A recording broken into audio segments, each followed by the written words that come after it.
Yes, Swani. Hello. अच्छा। Swani. Whoever questions, yes sir, हो गया वो असाइनमेंट हो गया वो वाला, और उसमें एक चूज फंक्शन का था सर। हाँ एक चूज फंक्शन का है, पहले वो आज देखते हैं और फिर उसके बाद नेक्स्ट देखते हैं, है ना। सर लेकिन कल वाले का आपने कोई असाइनमेंट नहीं दिया था। वो वही वाले फंक्शंस थे ना उसी में। ओके। ओके, अब आते हैं जैसे हमारे पास में है एक choose function.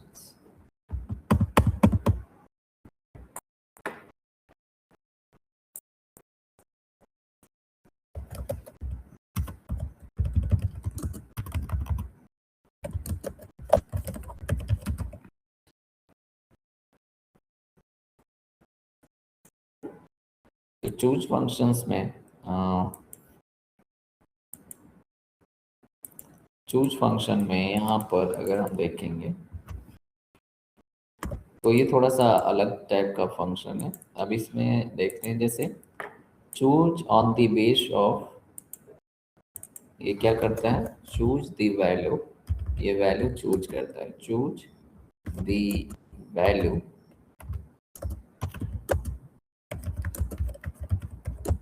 Value from array array on the base of keyword। Okay, तो ये क्या करता है, इसमें आपके पास में एक कीवर्ड होता है और एक होती है लिस्ट। तो ये कीवर्ड के अकॉर्डिंग उस लिस्ट से वैल्यू को चूज करता है। ओके, अब इसको अगर हम देखें तो यहाँ पर आए, इसका पहले फंक्शन देखते हैं, सेंटेक्स इसका, कि सेंटेक्स होता किस तरह का है, उसमें कीवर्ड्स क्या है एंड आपके पास में वो एरे क्या है। तो आप लिखोगे यहाँ पे चूज फंक्शन।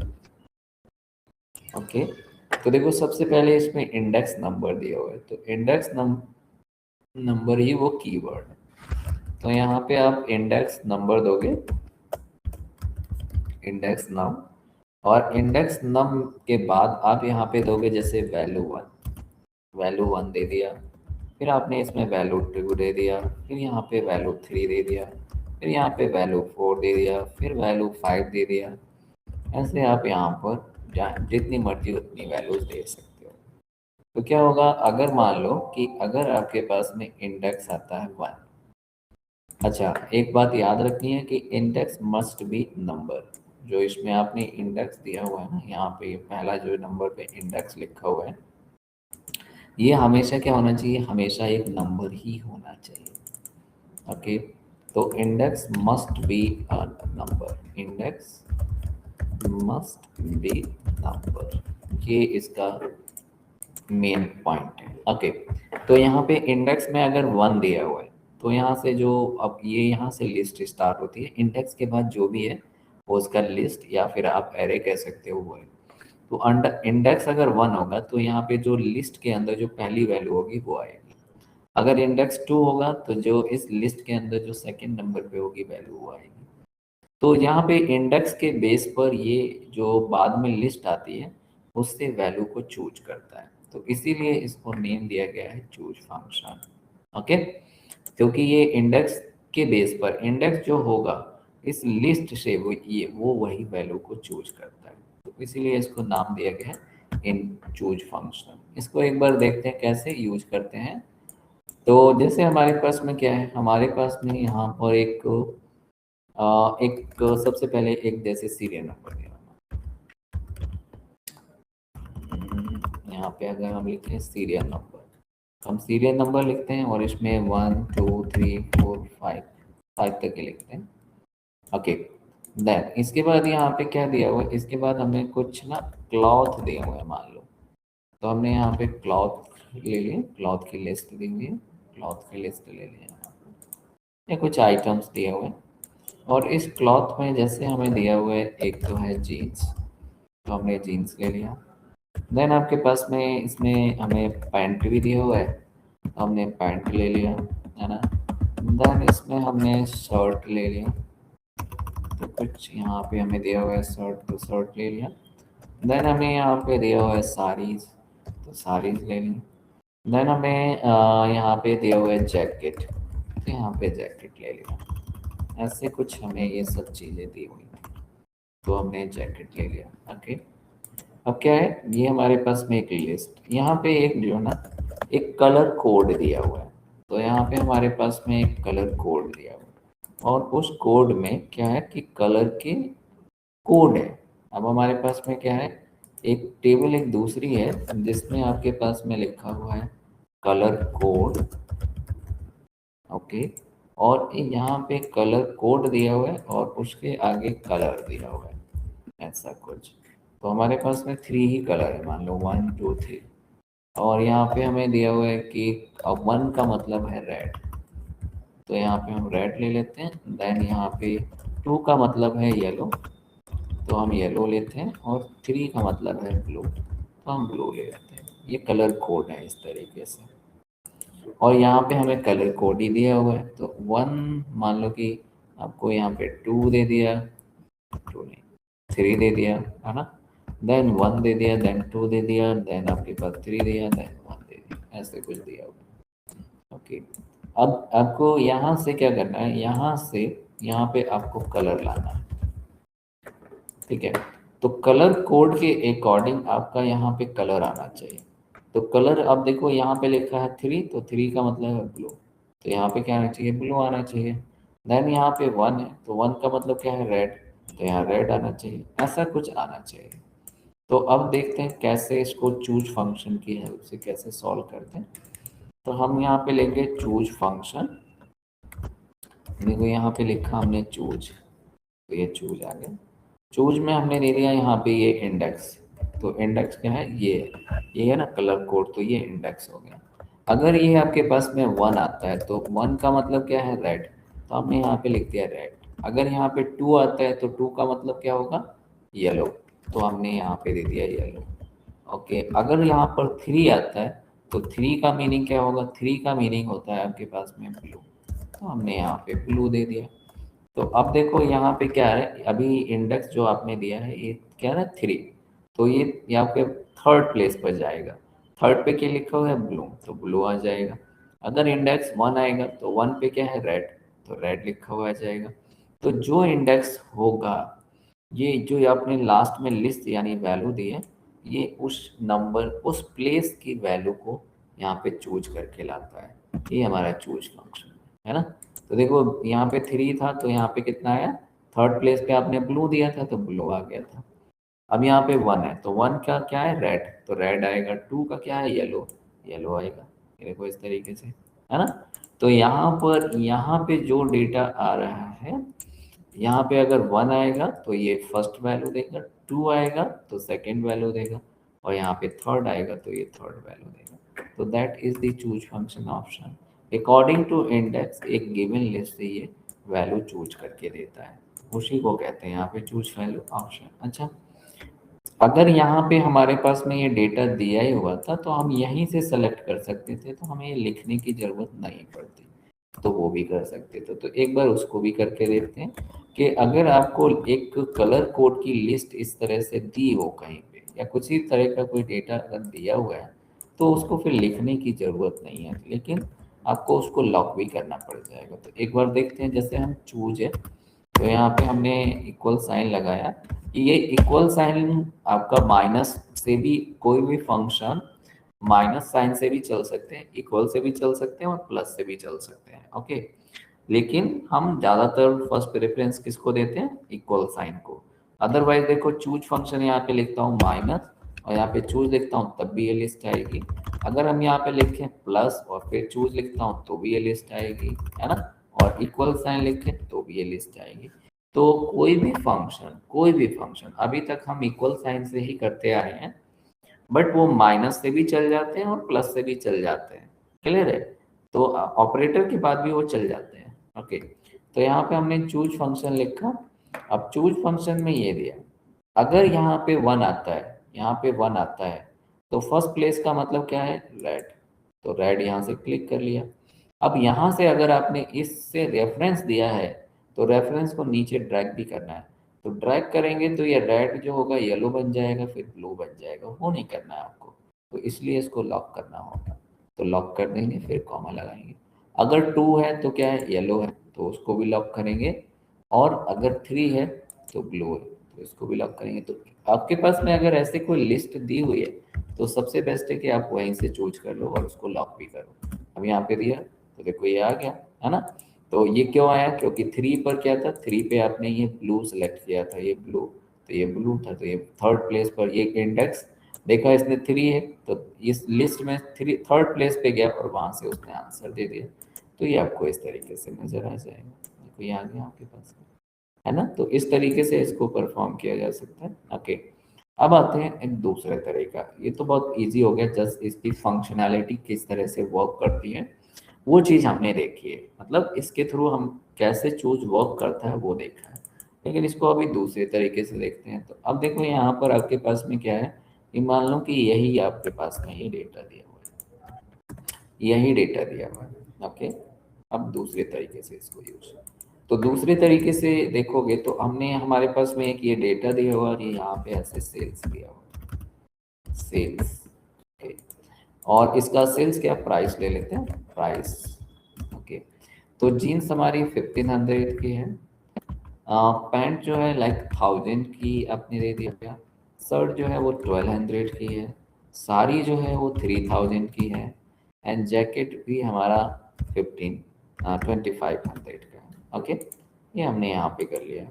ओके, अब क्या है, अब यहाँ पर अब जो है मैंने इसको टेबल फॉर्म दे दिया। ओके, अब चाहता हूँ कि मैं यहाँ पे अगर लिखूँ टोटल, यहाँ पे अगर हम लिखें टोटल, तो इस वाले का सबका टोटल यहाँ पे दिखना चाहिए। यहाँ पे अगर आप लिखो टोटल, मैं यहाँ पे लिखता हूँ, जैसे मैं पहले तो इसको एक बॉर्डर दे देता हूँ, यहाँ पे एक कलर बना देता हूँ ताकि आपको, यहाँ पे अगर मैं लिखूँ टोटल तो मुझे नीचे उसका इस पूरे का टोटल लिखाना चाहिए। अगर मैं यहाँ लिखूँ मिन, तो इस पूरे में से जो सबसे मिनिमम वैल्यू है वो यहाँ लिखनी चाहिए, है ना। कुछ इस तरह का मैं करना चाहता हूँ। ओके, तो आप देखो कि यहाँ पर ये अगर आप ऐसे करोगे तो ये ऐसे नहीं चलेगा, है ना। अब जैसे मैं मान लो कि यहाँ पर मैंने लिया है, यहाँ पे दिया है फंक्शन, एक फंक्शन की लिस्ट बनाई, आपके पास में क्या है टोटल, तो अगर मैं वहाँ लिखूँ टोटल तो यहाँ पे टोटल आना चाहिए। देन अगर मैं मिन लिखूँ तो मिन आना चाहिए, अगर मैक्स लिखूँ तो मैक्स आना चाहिए, अगर मैं लिखूँ एवरेज तो एवरेज आना चाहिए, ऐसे, है ना। और अगर मैं लिख दूँ काउंट तो कितनी वैल्यूज हैं वो काउंट भी आना चाहिए। ओके, ऐसा कुछ आना चाहिए। ओके, इस तरह से यहाँ पर आना चाहिए। लेकिन अब क्या है कि यहाँ से लिखने से काम नहीं चलेगा। ओके, तो यहाँ पे मैंने एक फंक्शन की लिखा हुआ, मान लो एक फंक्शन है और फंक्शन की डाल दिया, फंक्शन की 1 हो गया, अगर 1 तो 1 का मतलब हो गया टोटल, 2 का मतलब हो गया मेन, देन 3, देन 4, देन 5, ऐसे ना। अब यहाँ पर आपको ये एक मैंने एक बना दिया है, अभी अभी आपको दिखाता हूँ। तो 1 का मतलब क्या है, टोटल, तो यहाँ पे 1 लिखोगे तो इसका टोटल नीचे आ जाना चाहिए। अगर 2 यहाँ पे लिखें तो उसमें से सबसे मेन वैल्यू इसमें से आनी चाहिए। अगर हम यहाँ पे लिखें 3 का मतलब मैक्स, तो आपका यहाँ पे सबसे मैक्स आनी चाहिए। तो उसको हम कैसे परफॉर्म करेंगे, तो देखो यहाँ पे हमने लिखा चूज फंक्शन, चूज फंक्शन में यहाँ पे हमने दिया इंडेक्स, तो आप यहाँ पे लिखोगे नंबर, क्लियर, यहाँ से आप जो भी लिखोगे वही वो डिटेक्ट करेगा। तो मान लो 1 दिया आपने, टोटल, टोटल हम क्यों नहीं लिख सकते, हमने ये नंबर क्यों बनाया है, फंक्शन की क्यों बनाया है, फंक्शन की इसलिए बनाया है क्योंकि इंडेक्स जो होता है वो टेक्स्ट नहीं समझता। तो हमने, अगर मुझे टोटल चाहिए तो उसका एक नंबर दे दिया है 1, तो अगर यहाँ 1 लिखूंगा तो वो उसको टोटल समझ के उसका टोटल देगा। लेकिन समझेगा कैसे, तो यहाँ पर आपके पास में क्या है, अगर 1, तो 1 का मतलब क्या है कि अब वो फर्स्ट प्लेस पर जाएगा, पीछे पहली वैल्यू पर जाएगा, और पीछे पहली वैल्यू पे हमने लगा दिया, पहली वैल्यू पे क्या दिखाना है टोटल, तो हमने यहाँ पे सम फंक्शन लगा के और इसके अंदर ये रेंज पास कर दिया। अच्छा, रेंज पास करने से पहले हम क्या कर सकते हैं कि मुझे बार बार सब में रेंज पास करना होगा, तो इसको मैंने क्या किया, इसको सेलेक्ट करके, और आपको पता है नेम बॉक्स में एक नेम दे सकते हैं, तो इसको मैंने डेटा नेम दे दिया। ओके, अब देखना है यहाँ पे क्या किया, अब यहाँ पे हमने लिखा चूज फंक्शन, चूज फंक्शन, यहाँ पे चूज लिखना है और यहाँ पे जो रेफरेंस दोगे वो आएगा, जो की दोगे वो यहाँ आएगा। अब यहाँ पे अगर मैं 1 लिखूं तो कितना आना चाहिए, तो आपके पास में क्या आ जाना चाहिए, तो उसका मतलब है टोटल। तो मैंने सम फंक्शन लगा दिया और सम फंक्शन के अंदर दे दिया डेटा। सेलेक्ट भी कर सकता हूँ और डेटा भी डाल सकता हूँ। तो देखो डेटा किया तो इसका मतलब वो सेलेक्ट हो गया, तो उसका मैंने यहाँ अगर 2 लिखूं यहाँ पर तो इसका मतलब क्या है, मिन। तो मैंने सेकंड नंबर पर अब 2 आएगा तो 2 कहाँ जाएगा, सेकंड प्लेस पर। सेकंड प्लेस का मतलब क्या है, मिन। तो मैंने उसमें मिन फंक्शन लगा दिया और उसका मैंने डेटा नाम दे दिया, तो वो फिर से सेलेक्ट हो गया। इसके बाद अगर 3 लिखता हूँ तो मैक्स आ जाना चाहिए, तो मैंने थर्ड नंबर पर मैक्स फंक्शन लगाया और मैक्स के अंदर क्या दे दिया, डेटा दे दिया। तो ये भी दे सकता हूँ। देन 4 अगर आया तो एवरेज, तो यहाँ पे एवरेज फंक्शन लगा दिया हमने। ओके। और एवरेज फंक्शन के अंदर फिर क्या है, या तो मैं इसको सेलेक्ट करूं, तो मैं सेलेक्ट करूंगा तो वो डेटा ही आएगा। ओके। देन उसके बाद 5 नंबर पे क्या लगा दिया, काउंट। तो यहाँ पे काउंट लगा दिया है ना, काउंट। और काउंट में भी हमने लिख दिया डेटा। तो ये डेटा इसको बंद करके अब देखो 1 लिखता हूँ अगर, तो 1 अगर मैं यहाँ पे लिखूँ तो 1 का मतलब क्या हो गया, टोटल। ये मुझे यहाँ से देख के लिखना पड़ रहा है क्योंकि ये टैक्स को समझता नहीं है। तो 1, तो देखो 1 का मतलब क्या हो गया, ये पहले प्लेस पर गया और पहले प्लेस पे आपने क्या लगाया था, सम। तो उसने सम दे दिया। अगर मैं यहाँ पे लिखूँ 5, तो 5 का मतलब क्या हो गया, काउंट। तो आप देखोगे 5th प्लेस पे जो भी वैल्यू आपने लगाई थी, तो कितने डेटा में है, 5। तो ये 5 आ गया है ना। अगर मैं यहाँ पे लिखता हूँ कितना, यहाँ पे अगर हम लिखते हैं कितना, 2। तो यहाँ पे अगर मैं 3 लिखता हूँ तो वो थर्ड प्लेस है आपके पास में। थर्ड प्लेस पे क्या है, थर्ड प्लेस पर आपने क्या लगाया, मैक्स। तो यहाँ पे देखो आपके पास में क्या है, थर्ड यहाँ पे लिखा तो वो आपका ये इंडेक्स आया 3। तो यहाँ पे गया आपके पास में, ये पहला तो टोटल है, देन दूसरा मेन है, एंड तीसरा आपके पास में मेन है। तो थर्ड प्लेस पर हो गया मैक्स, और मैक्स यहाँ पे डेटा दे दिया, तो यहाँ पे मैक्स आ गया, है ना। बट अब मुझे ना आपको, अब ये तो आपको यहाँ तक हो गया कि मुझे यहाँ से ये देखना पड़ेगा। बट मैं चाहता हूँ, मैं ये चाहता हूँ कि मैं यहाँ पे मिन ही लिखूं, मैं ये 3 ना लिखूं। मुझे 2 अगर चाहिए, मैक्स चाहिए, तो मैं 3 ना लिखूं, मुझे मैक्स ही लिखना है। ओके। तो मैक्स ही अगर लिखना है तो उसके लिए फिर कैसे करेंगे, तो अब देखते हैं कैसे करते हैं। तो अब देखो यहाँ पर, अब ये तो हो गया। अब मैं इसको दूसरी जगह यहाँ पे लिखता हूँ और देखो आपको, अब अगर आप, चूंकि ये हम डायरेक्ट इसके अंदर मैक्स नहीं लिख सकते थे। मैक्स क्यों नहीं लिख सकते थे, मैक्स इसलिए नहीं लिख सकते क्योंकि यहाँ पे आपने जो दिया है वो दिया है रेफरेंस नंबर का। अब नंबर का रेफरेंस हमेशा, इंडेक्स जो होना चाहिए वो नंबर ही होना चाहिए, इसलिए आप यहाँ पे टोटल नहीं लिख सकते। लेकिन अब हम दूसरे तरीके से करेंगे जहाँ पे हम टोटल लिख सकते हैं। ओके। तो कैसे करेंगे, मैं आपको यहाँ पे इंडेक्स पे क्या लाना है, नंबर ही लेके आना है, नंबर ही लेके आना है। तो अगर मैं मैक्स लिखूं, अगर मैं यहाँ लिखूं मैक्स, तो मैक्स की जगह पर यहाँ पे ये इंडेक्स में क्या आ जाना चाहिए, 3 आ जाना चाहिए। तो वो कैसे आएगा, वो आएगा अब using the V lookup.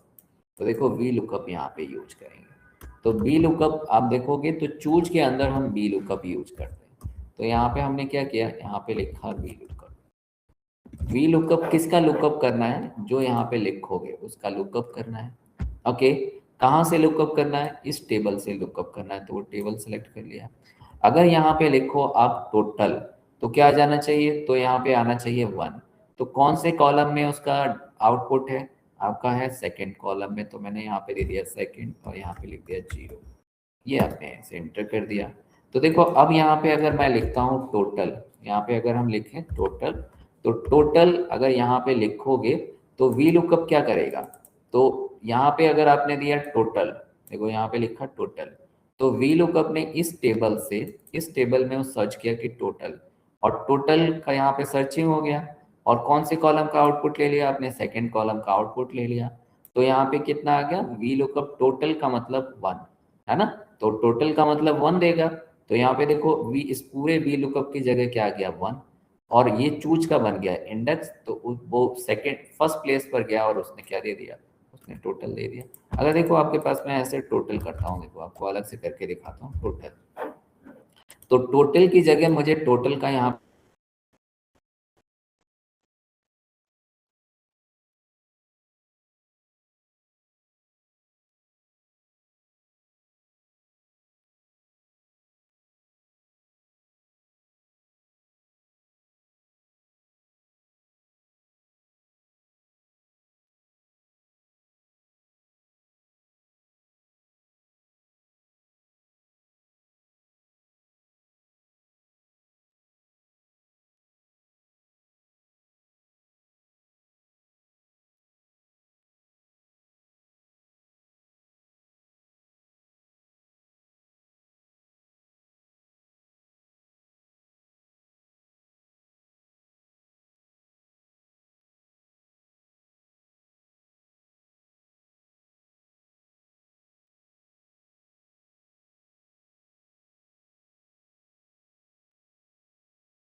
Okay, वो लाइट थोड़ा चली गई थी। ओके, तो यहाँ पे देखो आपने क्या किया, जैसे हमने यहाँ पर चाहिए, यहाँ पे चाहिए कि हम यहाँ पे टैक्स लिखें, तो यहाँ पे आपको क्या चाहिए, एक नंबर ही चाहिए।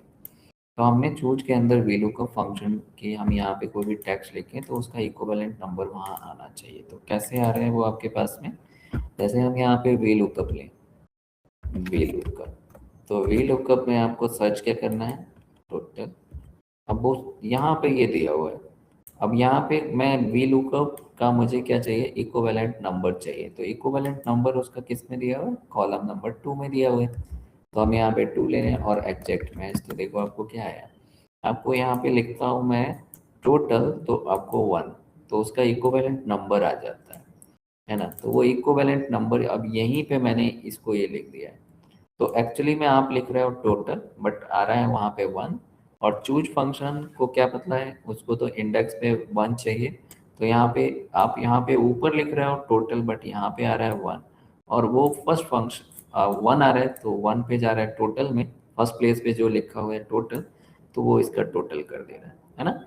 अब यहाँ पे अगर देखें, अगर मैं यहाँ पे लिखता हूँ मिन, तो क्या आ जाता है, यहाँ पे 2 आ जाता है। तो यहाँ पे लिखता हूँ अगर मिन, तो ये 2 आएगा, और वो मिनिमम वैल्यू, क्योंकि आपने सेकंड नंबर पे क्या लिखा, सेकंड नंबर पे लिखा हुआ है मिन फंक्शन, तो वो जैसे 2 आता है यहाँ पे इंडेक्स में, वो सेकंड नंबर पे वैल्यू को दे देता है ना। तो आप इस तरीके से इसको यूज कर लेते थे। अब एवरेज अगर मैं लिखता हूँ, तो एवरेज में देखो इसका एवरेज आ गया, क्यों, क्योंकि एवरेज का उसने जैसे यहाँ पे एवरेज लिखा आपने, तो उसका 4th नंबर दे दिया, और 4th नंबर पे आपने क्या लिखा हुआ है, एवरेज फंक्शन डेटा का, तो उसने डेटा, है ना। तो इस तरीके से आपका ये चूज फंक्शन वर्क करता है। अच्छा, अब अगर मान लो कि मेरे पास में कोई एक्सेल पुराना है, एक्सेल अगर पुराना वर्जन है एक्सेल का, और मुझे क्या चाहिए, मुझे एक्स लुकअप जैसा कुछ काम करवाना है, क्लियर है। अब वो एक्स लुकअप जो होता है ना, वो x lookup and V lookup में क्या डिफरेंस है, कि एक्स लुकअप जो होता है वो बैक एंड फॉरवर्ड दोनों लुक कर सकता है, और आपके पास में वी लुकअप सिर्फ फॉरवर्ड लुक लुक करता है, बैक लुक नहीं करता है ना। तो यहाँ पे अगर जैसे हमने यहाँ पे लिखा और यहाँ पे ऐसे दे दिया कि मेरे पास में यहाँ पे ग्रेड भी है, तो मैंने ग्रेड दे दिया, ग्रेड में ऐसे ABCD ऐसे कुछ ग्रेड दे दिया। ओके, अब देखो जैसे आपके पास में है ऐसे, और मुझे यहाँ पे क्लॉथ के नेम दे दिए गए, यहाँ पे क्लॉथ के नेम दिए गए, और क्लॉथ के नेम पर अगर मुझे दिया गया कि आप इनका ग्रेड निकालो, क्लॉथ के बेस पर इनका ग्रेड निकालो, तो आपको पता है कि अगर मुझे क्लॉथ के बेस पर ग्रेड निकालना है, तो VLOOKUP से ही लिया जा सकता है। तो यहाँ पे हम क्या लगाएं, VLOOKUP लगा दें। ओके, लुकअप वैल्यू हमारी जो दी होती है वो लुकअप वैल्यू होती है, उसके बाद टेबल एरे। तो आपको पता है जहाँ पे लुकअप वैल्यू होती है वहीं से कॉलम को सेलेक्ट करते हैं, और वहां से हमेशा लास्ट तक सेलेक्ट करते हैं। अब हमें कॉलम इंडेक्स देना है। कॉलम इंडेक्स कौन सा होता है, जो कि हमें आउटपुट में चाहिए। तो अभी कौन सा 1 2 3 ग्रेड चाहिए ना, तो ग्रेड हमारा थर्ड कॉलम है। तो यहाँ पे थर्ड कॉलम और एग्जैक्ट मैच के लिए आपके पास में देखो शर्ट का है C ग्रेड आ गया, एंड आपके पास में अगर साड़ी का देखें तो साड़ी का आपके पास में D ग्रेड है यहाँ है ना। तो ये तो फॉरवर्ड लुकअप हुआ। बट अगर मुझे अब मुझे प्राइस दिया हुआ है, अगर मान लो कि मुझे प्राइस दिया हुआ है यहाँ पे, अब कि मुझे प्राइस दे दिया गया, प्राइस दिया गया इनका, और मुझसे इनका क्या है, मुझसे इनके क्लॉथ के नेम मांग लिए गए। तो अब ये चीज जो होती है, ये चीज अब क्या हो गया, प्राइस दिया हुआ है, क्लॉथ निकालना है। तो प्राइस दिया हुआ है और क्लॉथ निकालना है, बट क्लॉथ जो है वो बैक में है, तो बैक वाला वी लुकअप, बैक लुकअप काम नहीं करता। और इंडेक्स प्लस मैच मुझे ना, और यहाँ पे क्या करना है, अब यहाँ पे और एक्स लुकअप, मान लो कि मैं ओल्डर वर्जन यूज कर रहा हूँ, एक्स लुकअप उसमें है नहीं, तो आपको फिर 360 डिग्री लुक करना है, यानी बैक में लुक करना है। तो आपके पास में अभी तक जो हमने अब तक जो पढ़ा हुआ है, उसमें आपके पास में क्या है, एक्स लुकअप मेरे पास में है नहीं, क्योंकि मेरा ओल्ड वर्जन है एक्सेल का। और मुझे जो आपके पास में जो लुकअप करना है, वो करना है बैक लुक, है ना, बैक लुकअप करना है, या जिसे हम कहते हैं रिवर्स लुकअप। तो ये अब आपको रिवर्स में लुक करना है, यानी बैक में लुक करना है, क्लियर। तो बैक लुक लुकअप तो करता नहीं है। ओके, एंड एक्स लुकअप है नहीं, तो एक बचता है आपके पास में index plus match. Okay, index plus match भी हम यूज कर सकते हैं और इसका एक दूसरा ऑप्शन है वो देखते हैं। तो अभी यहाँ पे आपने देखा, अभी क्या था, मैंने यहाँ पे यूज किया चूज के अंदर वी लुकअप, चूज के अंदर वी लुकअप यहाँ पे आपने यूज किया। अब हम वी लुकअप के अंदर चूज यूज करेंगे, तो जब V lookup plus choose use करते हो तो वो क्या करता है, वो बैक वी लुक करने लगता है। वी लुकअप प्लस चूज अगर यूज करेंगे तो ऐसा वी लुकअप रिवर्स में भी लुकअप करने लगेगा जैसे एक्स लुकअप करता है। तो एक बार देखते हैं उसको हम कैसे कर सकते हैं। तो हमने यहाँ पे लिखा, देखो आपने लिखा पहले वी लुकअप, वी लुकअप ले लिया, वी लुकअप में लुकअप वैल्यू ये लिया, और जहाँ पे अब आपकी टेबल है, जहाँ पे टेबल है ना वहीं पे लगाएंगे चूज फंक्शन। ओके, जहाँ पे टेबल है वहीं पे लगाएंगे चूज फंक्शन। चूज फंक्शन में सबसे पहले आता है इंडेक्स। ओके, तो इंडेक्स जहाँ पर है वहाँ पे हम लगाएंगे करली ब्रैकेट्स, और करली ब्रैकेट्स में लिखेंगे 1 and 2। ओके, ये हमेशा 1 and 2 ही रहेगा। ओके, 1 2 3 भी आ सकता है, लेकिन हमें दो ही कॉलम बनाने, एक जिसमें लुक करना है और दूसरा जिसमें जो हमें आउटपुट में चाहिए। ओके, तो यहाँ पे क्या करेंगे, हम यहाँ पे लिखेंगे 1 and 2। तो 1 और 2 यहाँ पे इंडेक्स हो गए। ओके, अब ये इंडेक्स का मीनिंग क्या है, इंडेक्स का 1 का मतलब है पहला कॉलम। तो पहला कॉलम वो बनेगा जिसमें हमें लुकअप करना हो। ये किसकी जगह लिख रहे हैं, हम टेबल की जगह लिख रहे हैं। तो पहला कॉलम वो 1 का मतलब 1 और 2, 1 का मतलब पहला कॉलम, 2 का मतलब सेकंड कॉलम। तो पहला कॉलम वो बनाएंगे जिसमें लुकअप परफॉर्म करना हो। कौन सा है, प्राइस। तो प्राइस यहाँ से सेलेक्ट कर लेंगे। ओके, फिर कॉमा देंगे। अब नेक्स्ट कॉलम आपको वो बनाएंगे जो कि जिसका आउटपुट चाहिए, वो है क्लॉथ। तो हम यहाँ से क्लॉथ सेलेक्ट कर लेंगे। तो आपने देखा कि यहाँ पे हमने लिखा वी लुकअप, देन यहाँ पे लिखा आपको लुकअप वैल्यू, और उसके बाद जो टेबल एरे आती है ना वहीं पे हमने लिख दिया चूज फंक्शन। और इस चूज फंक्शन के अंदर हमने दो कॉलम सेलेक्ट कर लिए। एक है आपके पास में, पहला कॉलम कौन सा है, प्राइस, और दूसरा कॉलम कौन सा है, क्लॉथ। तो अब क्या हो गया, अब हमने एक ऐसी टेबल यहाँ पे बनाई है जिसमें दो कॉलम है। एक कॉलम है प्राइस, दूसरा कॉलम है आपके पास में क्लॉथ। और प्राइस पहला कॉलम क्यों लिया है, क्योंकि हमें जो लुकअप परफॉर्म करना है वो कहाँ पे करना है, वो करना है प्राइस कॉलम में। और जो आउटपुट चाहिए वो कौन से चाहिए, क्लॉथ का। तो इसमें दो कॉलम की एक टेबल बना दी है। क्लियर, इसमें दो कॉलम की टेबल बनाएंगे। ओके, तो चूज फंक्शन वो दो कॉलम की टेबल बना सकता है, जिसमें हम पहला कॉलम उसको बना देते हैं जो चीज हमें दी होती है, और सेकंड कॉलम हम उसको बनाते हैं जिसका आउटपुट हमें चाहिए होता है। ओके, अब यहाँ पे ये हो गया, पहले हो गई लुकअप वैल्यू, फिर एक टेबल हो गई, है ना, जो चूंकि चूज फंक्शन हमें एक टेबल देगा। अब इसमें से आपको थर्ड पैरामीटर कौन सा देना होता है, जिस कॉलम का आउटपुट चाहिए। तो यहाँ पे दो ही कॉलम की टेबल है, तो हमेशा किसका आउटपुट चाहिए होगा, सेकंड कॉलम का। सेकंड कॉलम हमने किसे बनाया है, जिसका आउटपुट चाहिए ना, तो उसी को हमने आउटपुट बना लिया और यहाँ पे 2 दिया। तो अब देखो यहाँ पे आपके पास में क्या आ गया, ये आंसर आ गया। तो 1200 वाला जो है ना वो शर्ट है, देखो 1200 वाला शर्ट है। क्लियर है। तो यहाँ पर हम चूज फंक्शन को यूज करके बैक में भी लुक करा सकते हैं वी लुकअप, ये इसका रियल यूज है। और ये वी लुकअप प्लस चूज को हम कहते हैं रिवर्स लुकअप। रिवर्स लुकअप नाम का कोई फंक्शन नहीं है, बट आप जो है ना यहाँ पे रिवर्स में भी लुक करते हो। वो कैसे करते हैं, वी लुकअप प्लस चूज को यूज करके। और चूज ने क्या किया है, यहाँ पर चूज की हेल्प से हमने एक टेबल बनाया है जिसके अंदर दो कॉलम है। कॉलम 1 जो है, जो जिसमें हमें लुकअप परफॉर्म करना है, और कॉलम 2 जो है उसको हमें आउटपुट लेना है। ओके, सुहानी ये समझ में सर आया। सर कॉलम नंबर देना मैंडेटरी है? हाँ, कॉलम नंबर देना मैंडेटरी है, किस कॉलम का आपके पास में वो है वो देना मैंडेटरी। ओके। क्लियर है, वो इंडेक्स है ना, तो बिना इंडेक्स, हम्म। इंडेक्स है ना वो, जो आपने कॉलम नंबर यहाँ, इंडेक्स के लिए नंबर चाहिए। हाँ इंडेक्स के लिए, तभी तो चूज करेगा ना वो। हम्म। चूज तो वो हमेशा ओके। इंडेक्स के बेस पे ही करता है। तो वन वन लिखा हम्म। तो 1 को चूज करेगा, 2 लिखा तो 2 को चूज कर लिया उसने। तो वो आपको ओके सर। देखना पड़ता है ना। अगर आप वो नहीं हम्म। लिखोगे तो वो पैरामीटर वो पूरे नहीं होंगे। तो पैरामीटर पूरे नहीं होंगे तो आपको यहीं पे एरर दे देगा। क्लियर। तो यहाँ पे ये आप ओके लिख सर। सकते थे। तो इसमें आपको दो ही कॉलम वैसे जरूरत पड़ेगी, एक जिसमें लुकअप करना है और दूसरा जिसका आउटपुट चाहिए। तो हमने 2 ही कॉलम लिए हैं। चाहो तो 3 कॉलम भी बना सकते हो, एक यहाँ पे एक और कॉमा करके नंबर लिखोगे तो आपको एक और रेंज सेलेक्ट करनी होगी, तो आप वो भी कर सकते हो। क्लियर? इसका तभी यूज करेंगे जब बैकवर्ड हमें अगर लुक करना होगा, अनलेस अनटिल उसके अलावा नहीं यूज करेंगे।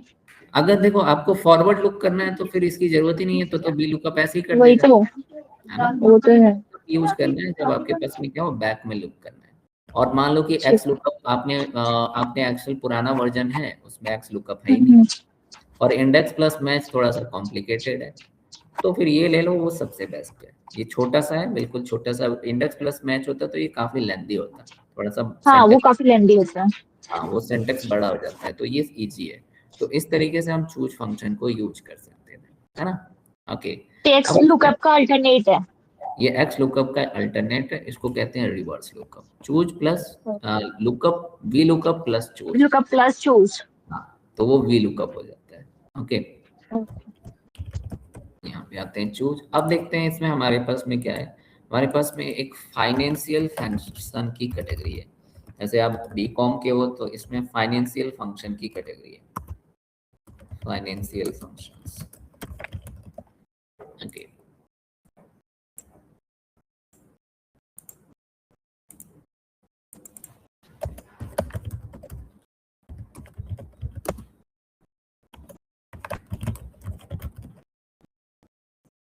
तो इसकी ज़रूरत हमें, अगर आप कोई फाइनेंशियल डेटा एनालाइज कर रहे हो तो इसकी ज़रूरत पड़ेगी, अदरवाइज नॉर्मली इसकी ज़रूरत नहीं पड़ती है।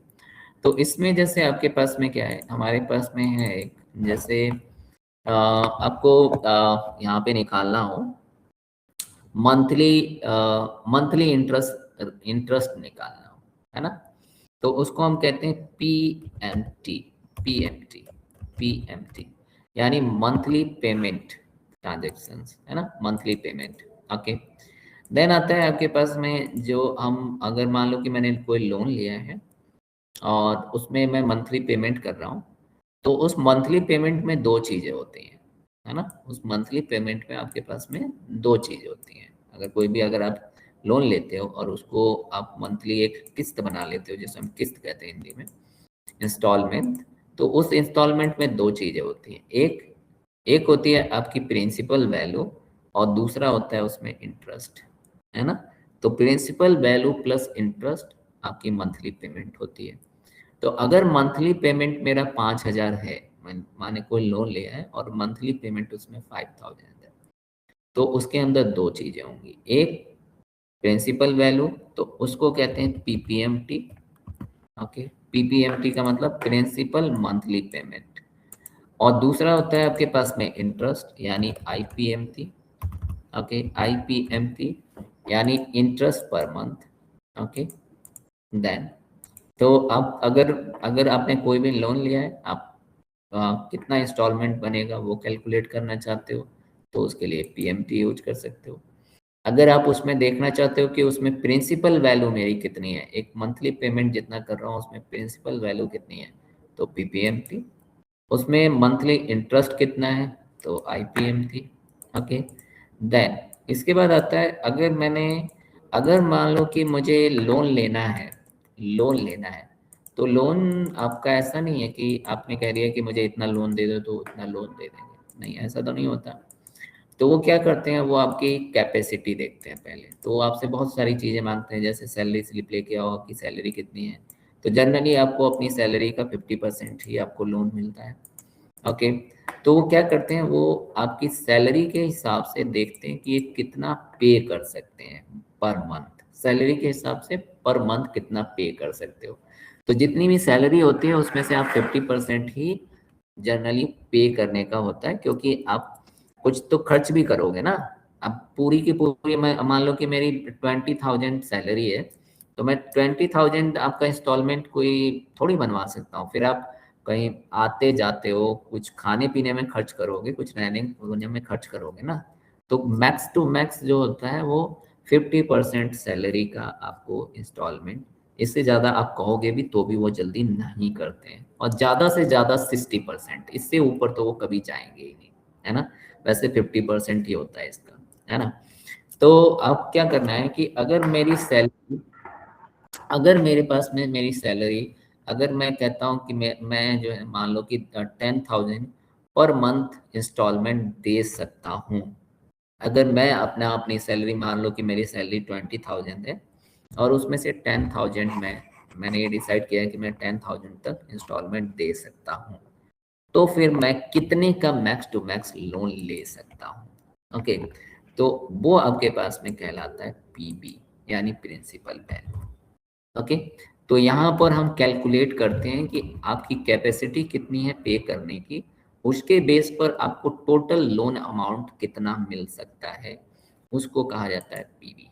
ओके, देन अब आते हैं अब नेक्स्ट आपके पास में क्या है। नेक्स्ट मान लो कि मैंने बैंक में कोई मंथली पेमेंट वाला अकाउंट होता है ना आपके पास में, फिक्स वाला। तो हर मंथ में 5,000 रुपये जमा करता हूँ अपने बैंक में, क्लियर है। और जैसे होता है ना बचत खाता होता है, ऐसे इस तरीके का पोस्ट ऑफिस में भी खुलता है ना। तो मैं 5,000 पर मंथ 5 साल के लिए दे रहा हूँ, है ना, जमा कर रहा हूँ। तो मुझे इन फ्यूचर जब 5 ईयर मेरा पूरा हो जाएगा, तो उसका कितना कितना मिलेगा, है ना, कितना मिलेगा, तो इन फ्यूचर मिलेगा वो, तो उसी को कहा जाता है एफ बी, यानी फ्यूचर वैल्यू। तो ये हमारे पास में 5 चीज़ें हैं फाइनेंशियल फंक्शन में जो हमें जाननी चाहिए। वैसे तो यहाँ पे बहुत बड़ी एक लिस्ट है फाइनेंशियल फंक्शन की, इसमें बहुत सारी चीज़ें तो हमने कभी सुनी भी नहीं होंगी, है ना। ये देखो पूरी लिस्ट है, मे भी शायद सुहानी ने सुना हो, आपने अगर ये एम कॉम, है ना, आपने बी कॉम किया है तो, है ना, तो फाइनेंशियल से रिलेटेड यहाँ पे चीज़ें आएंगी। अब इसमें देखो ये पीबी है, ये हम देखेंगे। देन पीएमटी है, पीपीएमटी है, आईपीएमटी है, इसमें ये सब चीज़ें जो जनरल चीज़ें।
ओके, चलिए तो यहाँ पे स्क्रीन विजुअल है, सुहानी एंड करण, स्क्रीन विजुअल है ना।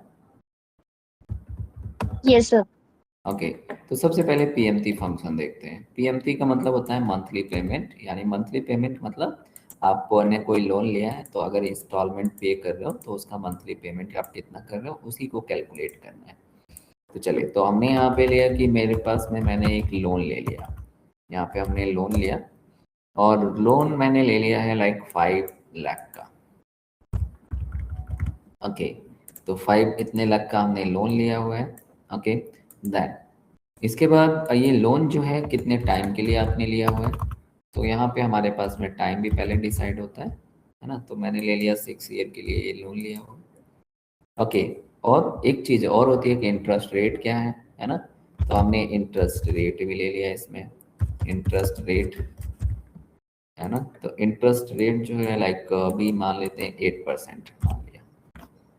तो 8% के हिसाब से आपने 6 साल के लिए आपने 5 लाख रुपए लिए हैं, तो आपकी मंथली इंस्टॉलमेंट कितने की बैठेगी ये मुझे कैलकुलेट करके देना है ना। तो इसी के लिए यहाँ पर पीएमटी फंक्शन बनाया गया है। तो देखते हैं एक बार कैसे कैलकुलेट करेंगे इसको। तो देखो आपको यहाँ पर थोड़ा सा बड़ा करना। तो सबसे पहले आपको लिखना है पीएमटी यानी मंथली पेमेंट।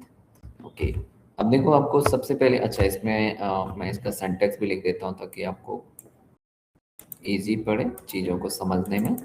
तो equal to PMT function, PMT function के अंदर सबसे पहले आप लिखोगे रेट। रेट रेट के बाद आप लिखोगे एनपीआर। एनपीआर का मतलब होता है नंबर ऑफ मंथ, जितने दिन, जितने मंथ के लिए आपने लोन लिया हुआ है। ओके, देन पी बी का मतलब है प्रिंसिपल वैल्यू। प्रिंसिपल वैल्यू आपकी कितनी है। तो ये तीन पैरामीटर इसके अंदर आपको देने हैं। ओके, तो यहाँ पे तीन पैरामीटर कौन कौन से हैं। सबसे पहले रेट है, रेट के बाद टाइम है, और टाइम के बाद आपकी प्रिंसिपल वैल्यू है जो कि 5 लाख है। ओके, तो इसके अकॉर्डिंग ही अब आपको यहाँ पे इंटर करना है। तो सबसे पहले हमने लिखा पीएमटी। पीएमटी के बाद यहाँ पे आपने लिखा है रेट। तो रेट हमारा कितना है 8%। बट आप अगर मेरे मेरे इस डेटा में देखोगे तो यहाँ पे टाइम हमें किस में दिया हुआ है, टाइम हमें ईयर में दिया हुआ है। तो रेट भी किस में है, रेट भी ईयर में ही है। क्लियर है, रेट भी ईयर में है। अगर टाइम ईयर में दिया हुआ है, देखो आपको लिखा हुआ है 6 ईयर के लिए ना, तो 6 ईयर के लिए लिखा हुआ है और रेट भी ईयर में है। बट आप जो इंस्टॉलमेंट देते हो वो किस में देते हो, वो तो मंथली देते हो, ईयरली तो देते नहीं हो आप, है ना। हालांकि हम चूज कर सकते हैं, अगर बैंक में ऐसा ऑप्शन है तो हम चूज कर सकते हैं कि कई बार हम क्वार्टरली चूज करते हैं, कई बार हम हाफ ईयरली चूज करते हैं, कई बार ईयरली चूज करते हैं, इट्स अप टू यू। लेकिन यहाँ पे हम मंथली लेके चल रहे हैं। तो आपको अगर देखो टाइम दिया हुआ है ईयर में, टाइम ईयर में 6 ईयर दिया हुआ है, तो आपका फिर इंटरेस्ट रेट भी ईयर में ही दिया हुआ है। लेकिन आप जो जो मंथली इंस्टॉलमेंट, इसे आप मंथली पे कर रहे हो, तो मतलब 12 महीने पे कर रहे हो, है ना। तो फिर अगर आपको हर चीज ईयर में दिया हुआ है, तो आपको इसको कन्वर्ट करना पड़ेगा किसमें, मंथ में। तो इसको हम डिवाइड करेंगे 12 से। ओके, तो आपको क्या करना होगा, आपको ये जो इंटरेस्ट रेट है इसको डिवाइड करना होगा 12 से, तो ये मंथली हो जाएगा। क्लियर, 12 से क्यों डिवाइड किया है, क्योंकि एक साल में 12 महीने होते हैं इसलिए। देन इसके बाद यहाँ पे है नंबर यानी एनपीआर, यानी टोटल नंबर ऑफ पीरियड। तो टोटल ऑफ नंबर पीरियड आपको यहाँ पे दिया हुआ है ईयर में, बट आप मंथ, आप पे कैसे कर रहे हो, मंथली पे कर रहे हो। क्लियर है, तो आपको यहाँ पर टाइम, तो 6 साल में कितने महीने होते हैं, तो 6 × 12। तो यहाँ पे आप इंटू क्या करोगे, 12। ओके, ये इंटू 12 किया आपने। उसके बाद क्या करना है, उसके बाद आपको यहाँ पर देना है कि आपका प्रिंसिपल वैल्यू कितना है। तो प्रिंसिपल वैल्यू, पीवी का मतलब प्रिंसिपल वैल्यू, यानी आपने कितने का लोन लिया है। तो मैंने लिया है 5 लाख का लोन।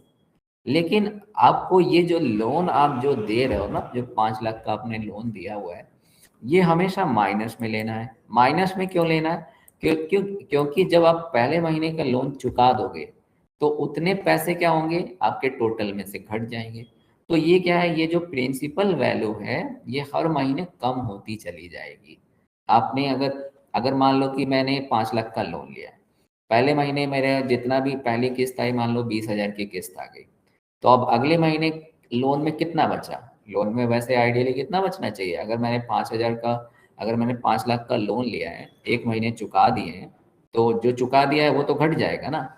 तो यहाँ पे आपके पास में क्या है, ये जो पीवी दोगे इस फॉर्मूले में, जब पीवी दोगे तो वो हमेशा माइनस में रहेगा। क्यों, क्योंकि वो घटता रहता है। ये जो रेट है इसको डिवाइड बाई 12 करना है, जो टाइम है उसको इनटू करना है, और जो पीवी देना है वो माइनस में देना है। तो ये आपके पास में कितने कितने थाउजेंड का, 8,766 रुपीज का आपका किस्त बनेगा। Okay, that is the how कि हम कैसे मंथली इंस्टॉलमेंट जो है ना बैंक वाले कैलकुलेट करते हैं।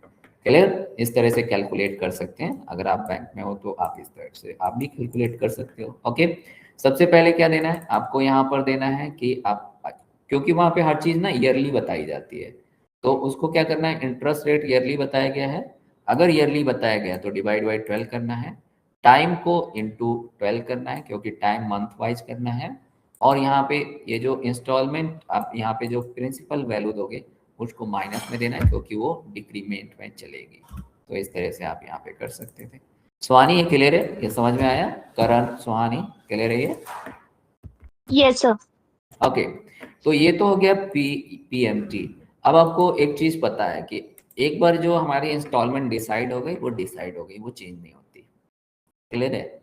ओके, बट मैंने फिर से बताया आपको कि ये जो पीएमटी जितना हम महीने, अगर मैंने 5 लाख का, मान लो 5 लाख का लोन लिया है, 5 लाख का लोन लिया है और पहले महीने 20,000 मैंने दे दिए, पहले महीने मैंने 20,000 दे दिए, तो वो 5 लाख में से 20,000 थोड़ी घटते हैं, उसमें उसका ब्याज भी तो लगा होता है। तो ब्याज भी तो तगड़ा होता है ना, क्योंकि 5 लाख का पहले महीने ना पूरे 5 लाख का ब्याज लगेगा इस पे। तो तो पहले महीने तो हो सकता है कि कितना है, 8,000 है ना। तो 8,000 अगर आप किस्त दे रहे हो ना, तो इसमें हो सकता है 4,000 या 6,000 तो ब्याज ब्याज के हो इसमें। सिर्फ 2 ही हजार हो सकता है कि आपका क्या हो, प्रिंसिपल वैल्यू में से घटे 5 लाख में से। क्यों? क्या? क्योंकि पहले महीने पूरे 5 लाख का ब्याज लगता है। क्लियर? तो अब क्या होगा, वो पूरा कभी नहीं घटता। जितना आप इंस्टॉलमेंट दे रहे हो और आप सोच रहे हो कि पहले महीने मैंने 8,766 रुपये दे दिए तो उस 5 लाख में से वो पूरे पूरे घट जाएंगे, नहीं। वो मुश्किल से 2 या 3 ही हजार रुपये घटेंगे, क्योंकि बाकी सब इंटरेस्ट है। तो अब मुझे यहाँ पर इंटरेस्ट निकालना है। पहले महीने ये जो आपने इंस्टॉलमेंट दिया है, इसमें पहले महीने या हर महीने मेरी कितनी इंटरेस्ट जा रहा है। ओके, तो यहाँ पे अब इंटरेस्ट निकालेंगे। इंटरेस्ट को क्या कहते हैं? आईपीएमटी। आईपीएमटी कैसे कैलकुलेट करते हैं वो भी देखते हैं यहाँ पर, है ना। ओके, तो यहाँ पे आपको देना है आईपीएमटी। आईपीएमटी में एक एक पैरामीटर बढ़ जाता है। सबसे पहले आपका रेट आएगा, रेट के बाद पीईआर आएगा, पीईआर के बाद एनपीईआर आएगा। एनपीआर का मतलब क्या होता है? टोटल नंबर ऑफ मंथ, जितने साल के लिए आपने लोन लिया है। और पीबी, ओके, पीबी यानी प्रिंसिपल वैल्यू। तो ये आईपीआर का फंक्शन है। अच्छा, अब क्या होता है, जैसे जैसे आप किस्त चुकाते चले जाते हो तो आपका जो बैंक की तरफ जो लोन है वो कम होता चला जाएगा। कम होता चला जाएगा तो इंटरेस्ट भी क्या होगा, कम होता चला जाएगा, है ना। अगर मैंने 3 लाख चुका दिए, 2 लाख बचे हैं, तो अब जो है 2 लाख का तो इंटरेस्ट दूंगा, तो इंटरेस्ट हमेशा घटता है। ओके, तो आपको इंटरेस्ट हर महीने, इंटरेस्ट का जो आपके पास में क्या होगा, जो मनी होगी, वॉल्यूम होगा, वो हर महीने कम होगा, क्योंकि जितना पैसा कम होता चला जाएगा, इंटरेस्ट भी उतना ही कम होता चला जाएगा। इंटरेस्ट रेट वही रहेगा, लेकिन इंटरेस्ट का अमाउंट कम होता चला जाएगा। ओके, तो उसके लिए क्या होता है, उसके लिए महीने वाइज निकालना पड़ता है, हर महीने का। तो देखो आपके पास में यहाँ पे लिखा मैंने मंथ। अब मंथ में क्या है, 1 2, आपको पहले 12 महीने का यहाँ पे निकाल के दिखाते हैं। तो अगर हम यहाँ पे आएंगे और यहाँ पे हम 10 महीने का निकाल के दिखाते हैं, तो यहाँ पे आईपीएमटी आईपीएमटी निकालते हैं, आईपीएमटी। ओके, तो यहाँ पे लिखा हमने आईपीएमटी। ओके, आईपीएमटी में सबसे पहले रेट, तो रेट ये है, रेट ईयरली है तो इसको डिवाइड करेंगे 12 से। देन इसके बाद किस महीने का निकालना है, तो मैंने दिया है पहले महीने का, लेकिन यहाँ पे देखो, यहाँ पे लिखा है मैंने मंथ ही। तो इस वाले मंथ में पीईआर में कभी हम 12 से डिवाइड नहीं करेंगे, क्योंकि इसमें तो मैंने मंथ ही दिया है ना, तो मंथ एक ही मंथ है। उसके बाद यहाँ पे एनपीआर, एनपीआर का मतलब होता है टोटल नंबर ऑफ पीरियड, जितने महीने के लिए आपने लोन लिया है। तो वो कितने, ये साल दिया हुआ है। अब साल को महीने में चेंज करने के लिए क्या नहीं करेंगे, साल इंटू 12। ओके, देन इसके बाद क्या करेंगे, इसके बाद आपको प्रिंसिपल वैल्यू देना है, वो हर महीने घटेगी, तो इसलिए उसको ये ले लिया। ओके, अब देखो आपके पास में ये जितनी भी है ये सब फिक्स है, तो इन सबको हम फिक्स करेंगे F4। देन आपके पास में F4, और ये जो प्रिंसिपल वैल्यू है इसको भी F4। ओके, अब यहाँ पे देखो, तो पहले महीने अगर देखो आपकी पहले महीने जो आपके पास में पहले महीने हमारी जो किस्त है वो थी 8,766 रुपये, तो उसमें 3,333 रुपये तो किस्त की थी। ओके, मतलब उसमें ब्याज था 3,333 रुपये। ओके, और हर महीने ब्याज कम होता है, क्यों? क्योंकि प्रिंसिपल वैल्यू आपकी कम होती चली जाती है बैंक की तरफ। आप बैंक पे लोन चुकाते रहोगे तो पैसा कम होता जाएगा, तो ब्याज भी कम होता चला जाएगा। तो देखो हर महीने ब्याज कम हो रहा है, ब्याज कम होता है और आपकी जो वैल्यू है वो बढ़ती है, लेकिन इंस्टॉलमेंट सेम रहती है। ओके, तो ये तो हो गया ब्याज। देखो ब्याज कम हो रहा है। ओके, तो अब हर महीने आपका वैल्यू कितनी, उस 5 लाख में से हर महीने कम कितनी हो रही है, उसको कहा जाता है पीपीएमटी। वही होती है हमारी प्रिंसिपल वैल्यू। तो आप जितना भी इंस्टॉलमेंट देते हो उसमें दो चीजें होती हैं, एक तो होता है ब्याज और दूसरा होता है प्रिंसिपल वैल्यू। पहले महीने सबसे ज्यादा ब्याज होती है, मतलब 8,000 में से 3,000 रुपए तो आपके ब्याज के हैं। तो 5 लाख का लोन लिया है तो पहले महीने 8,000 कम नहीं होंगे। 8,000 अगर आपने बैंक को दिया है तो 8,000 कम नहीं होंगे। 8,000 में से 3,000 तो ब्याज के हैं, तो ब्याज थोड़ी कम होता है। कितने कम होंगे? 5,000। तो पहले महीने 5,000 कम होंगे। क्लियर है? दूसरे महीने अब 5,000 दे दिए तो अब कितना बचा? अब बचा 4,95,000। तो आपका ब्याज कितना होगा? अब लगेगा अगले महीने कितने का ब्याज लगेगा? 4,95,000। तो वो कुछ कम होगा।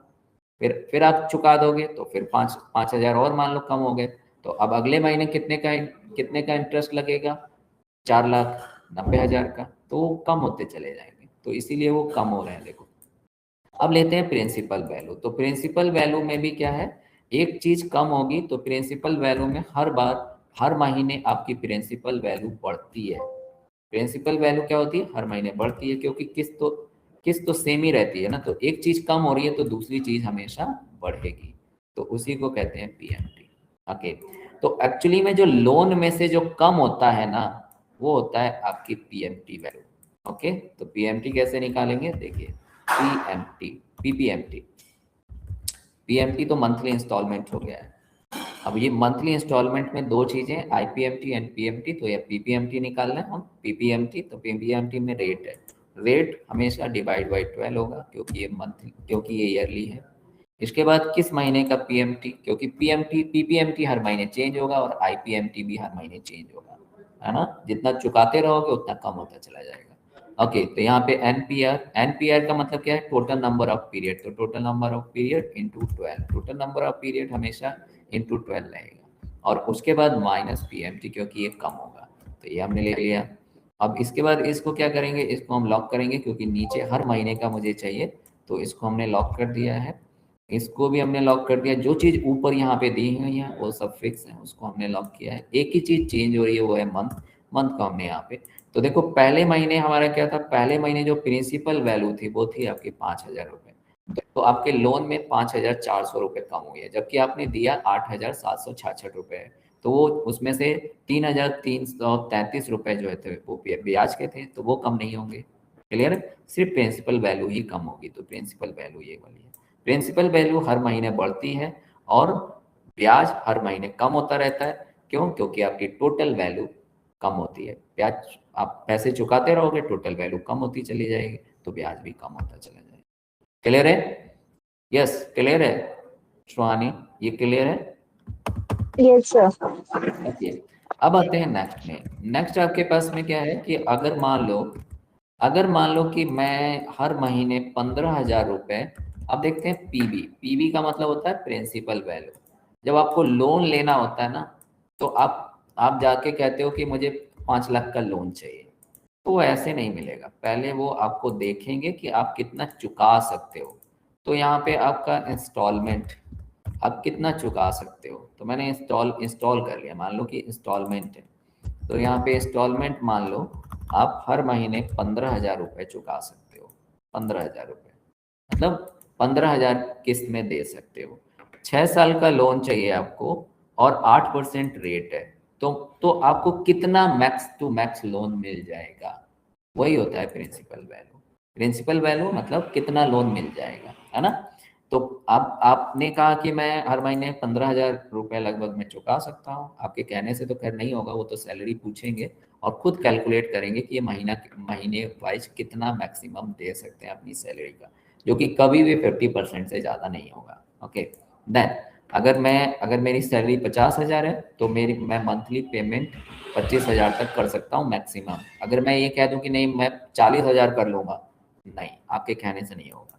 ओके ओके, और वो भी देखते हैं सिटी वाइज, क्योंकि सिटी वाइज खर्च होता है ना पैसा।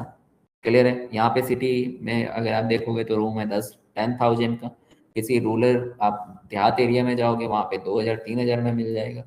तो वो सब देखते हैं कि आपकी सैलरी कितनी है, आप किस एरिया में रह रहे हो, मेडिकल खर्च, खाने का खर्च, रहने का खर्च, आपके चाइल्ड हैं उनका खर्च, पूरी फैमिली का खर्च, तो वो सब देखते हैं। तो आपके कहने से कुछ नहीं होता है। ओके, तो आपने अगर मान लो कि 15,000, फिर भी 50,000 आप चुका सकते हो, 6 साल का लोन लेना है, अभी 8% ब्याज है, तो आप टोटल कितना आपको पैसा मिल जाएगा, तो उसको ही कहते हैं पीबी। पीबी में आप लोगे रेट, तो रेट रेट हमारा डिवाइड बाई 12 रहेगा। देन एनपीआर, एनपीआर 6 हो गया, तो 6 आपका इंटू 12। ओके, देन आपके पास में पीएमटी, इंस्टॉलमेंट को ही कहते हैं पीएमटी, तो वो पीएमटी हो गया। ओके, इतना हो गया। तो आपको अगर इतना है 15,000 चुका सकते हो। और अगर आपके पास में क्या है, अगर आप जो है यहाँ पर 6 साल के लिए लोन लेना चाहते हो और 8% ब्याज है, तो लगभग में 8.5 लाख रुपए आपको मिल जाएंगे, है ना? 8.5 लाख रुपए मिल जाएंगे। देखो, ये 8.5 लाख रुपए ये दे रहा है।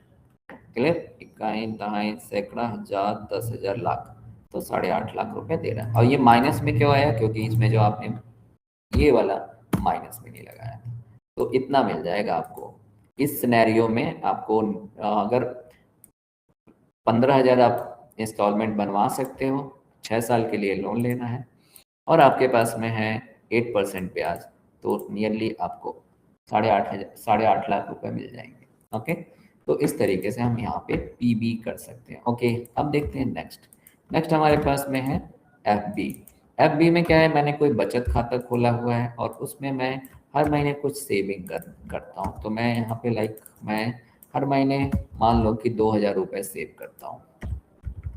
2,000 रुपये सेव करता हूँ। टाइम में 5 साल के लिए सेव किया है मैंने और मुझे सेविंग पर थोड़ा सा इंटरेस्ट ज़्यादा मिलता है। तो मैं यहाँ पे 9% मुझको सेव को ब्याज मिलेगा, है ना? सेविंग पे थोड़ा सा ज़्यादा मिल जाता है। ओके, करेंट में कम मिलता है। ओके, देन अब क्या है, अब एफडी है कि मैं 2,000 महीने 5 साल के लिए जमा कर रहा हूँ, उस पर 9% मुझे ब्याज मिल रहा है। तो जब ये टाइम पूरा हो जाएगा तो मुझे कितने पैसे मिलेंगे, है ना? तो उसी को कहते हैं फ्यूचर वैल्यू। 5 साल बाद मिलेगा, ये फ्यूचर वैल्यू है। तो यहाँ पे आपने क्या लिया, रेट लिया। ओके, रेट लिया, रेट को हमेशा करना है डिवाइड बाई 12, क्योंकि ये मंथली आपको कैलकुलेट करना होगा, क्योंकि ब्याज अब मंथली लगता है। Okay, then NPR, NPR total number of period, इसको हमेशा इंटू 12 करना होगा, क्योंकि मंथ आपको यहाँ पे टाइम ईयर में दिया हुआ है। अगर मंथ में दिया है टाइम तो फिर इंटू 12 नहीं करना है। ओके, ये भी याद रखना है। और फिर माइनस, क्योंकि ये आपके पास में सेविंग है। ओके, ये ले लिया। तो आपको अगर ऐसा करोगे 5 साल के लिए, 5 साल के लिए अगर आप जो है 2,000 रुपये हर महीने जमा करते हो और उस पर 8% आपको ब्याज मिलता है, तो आपको टोटल लगभग में 1.5 लाख रुपए मिल जाएंगे। क्लियर? 1.5 लाख रुपए मिलेंगे, है ना? तो इस तरीके से आप कैलकुलेट किया जा सकता है। क्लियर? अगर वैसे देखें तो आप एक महीने में कितना, अगर आप 12 साल में देखें तो 12 साल में आप कितना जमा कर रहे हो, हर महीने 2-2 हज़ार रुपये जमा कर रहे हो, तो 12 दूनी 24, है ना? 12 दूनी 24 रुपये जमा, 24,000 रुपये जमा कर रहे हो आप। ओके, और कितने हो गए, 60 महीने हो गए, है ना? तो 60 महीने आपने लिए। तो अगर हम यहाँ पे देखें तो ये और इनटू दिस, तो आप जो है कुछ ज़्यादा फायदा नहीं हुआ, यहाँ पे कुछ ज़्यादा फायदा नहीं हुआ। एक 1,44,000 तो रुपए आप जमा ही कर दोगे, तो बस 6,000 का ब्याज लगा। इंटरेस्ट रेट 2,000, यहाँ पे हम 2,000 रुपये जमा कर रहे हैं, यानी 12 महीने में हम कितना, 12 महीने में 24,000 मैंने जमा कर दिए। ओके, और कितने टाइम के लिए किया, 12×5 = 60, तो 60 महीने के लिए जमा किया है। इंटरेस्ट रेट लगा है 9% का, तो बस 6,000 रुपये होंगे, कुछ गड़बड़ नहीं है, बहुत कम मिलेगा फिर तो। ये 1.5 लाख रुपए यहाँ पे हमने क्या किया, यहाँ पे हमने रेट ले लिया, रेट को डिवाइड किया 12 से। देन टाइम को हमने 12 कर लिया, और ये हमने सेविंग यहाँ पे दे दिया पीबी, यानी पीएमटी जितना हर महीने जमा कर रहा है, तो बस इतना ही मिलेगा भाई, कम है। चलो जो भी मिला कुछ ज़्यादा ही होके मिलेगा भाई, है ना। तो इस तरीके से आप एफडी कैलकुलेट कर सकते हो। ओके, देन फाइनेंशियल फंक्शन, तो ये हमारे पास में थे फाइनेंशियल फंक्शन, थोड़े बहुत जिनको कि जो जनरली यूज किए जाते हैं वो वाले हमने फाइनेंशियल फंक्शन यहाँ पे देखे। शिवानी क्लियर है? Yes sir. ठीक है, तो आज के लिए इतना रखते हैं, मैं आपको ये भेजता हूँ, एक बार आप प्रैक्टिस करना है इसकी।